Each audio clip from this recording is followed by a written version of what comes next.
So I just beat Yakuza 3, and this is a game I think I need to think about. But, I just beat it like an hour ago, and yeah, I'm going to talk about it for a second. So this is the most divisive game by far in the whole series, and I can definitely see why. But I don't think I hate it for the reasons a lot of people do. Like, I think the immediate thing people say is the combat, and yes, coming from Kiwami 2, or actually, I just beat Pirate Yakuza. So, definitely coming from Pirate Yakuza, it's clunky, but coming from even Kiwami 2, which I think is the order most people will play this in, from 0 to Kiwami 1 to Kiwami 2 and then to 3, yeah, it's definitely a little clunky, but I don't think it's as bad as a lot of people say. Yes, the characters block a lot, and is definitely a downgrade from what we see, I think, even in Kiwami 1 and stuff like that. But when taking into account this was, I think, the first modern Yakuza, I guess, right? Because the first games were on PS2.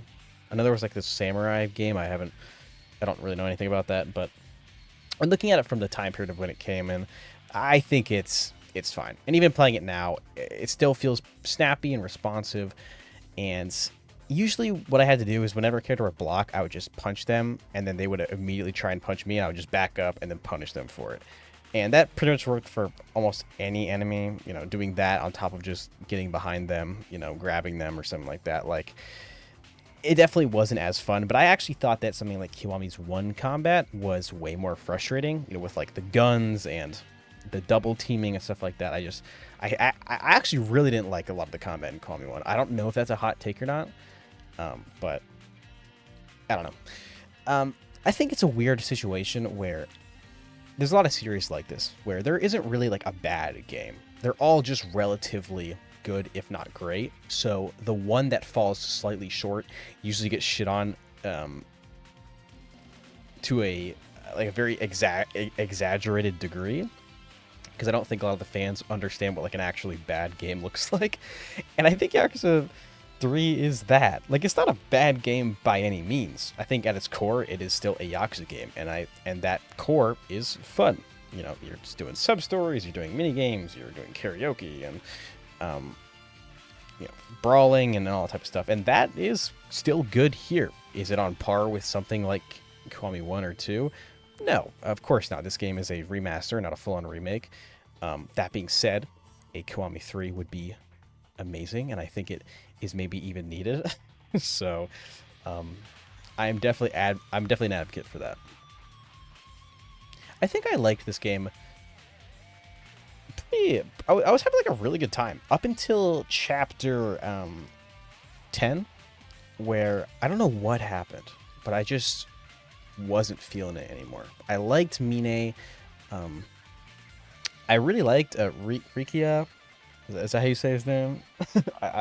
I like Aragaki. I like Nakahara, but something with chapter 10 is sort of just where I fell off. I think Mine was a really interesting and pretty badass character in the beginning, but something happened. I think I still need to mull it over. Like I said, I just beat this game.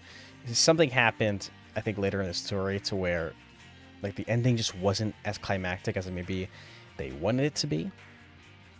I think the other bad guys like Andre Richardson, it's very funny to hear like this shitty English voice acting when everyone's just been speaking Japanese.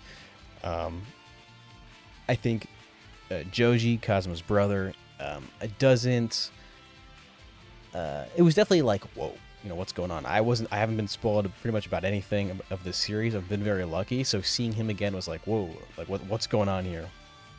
But they sort of make amends very quickly.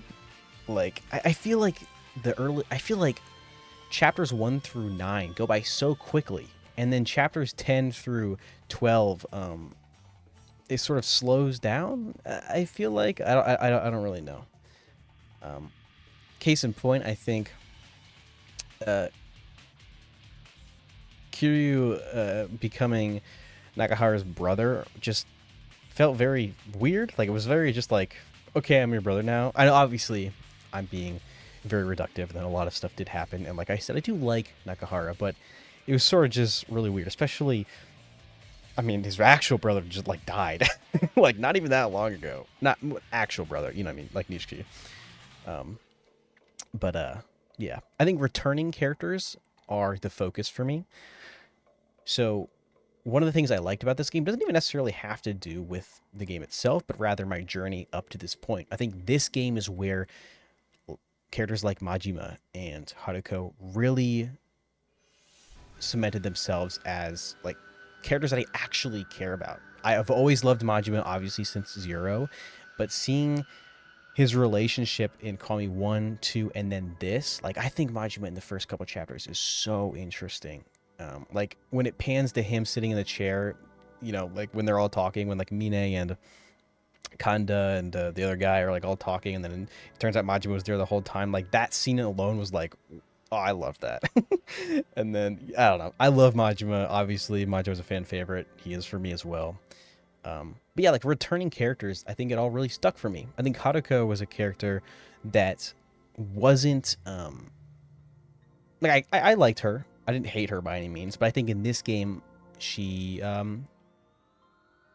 finally settled in for me. I really like her, and I'm very excited to see her grow up and all that type of stuff. The orphanage is also something a lot of people complain about, you know, like the kids and stuff like that. It was fine. I think people are overreacting. I think it was cute. I think it gives Kiryu a lot of um, uh, motivation, especially when it, you know, gets destroyed in the end. And yeah, so I don't think it was that big of a deal. Similar with the combat. I think it's pretty good. Um, I think that's pretty much all I have to say. I think my main complaint was the face models in this game. I just don't like how 3 games in a row, Kiwami 1, Kiwami 2, and Kiwami 3, Kiryu looks completely different in every single one. Kiwami 1 is by far my favorite. And Kiwami 2, I wasn't really a big fan. He sort of looks soulless half the time.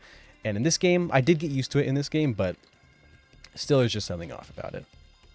Those are all my initial thoughts. Like I said, I might do a follow-up once I let this stuff sort of settle in for me. But yeah, I liked it, and I'm excited to play the rest of the series. And hopefully, I think I'm on track. I can beat most of them this year, but we'll see.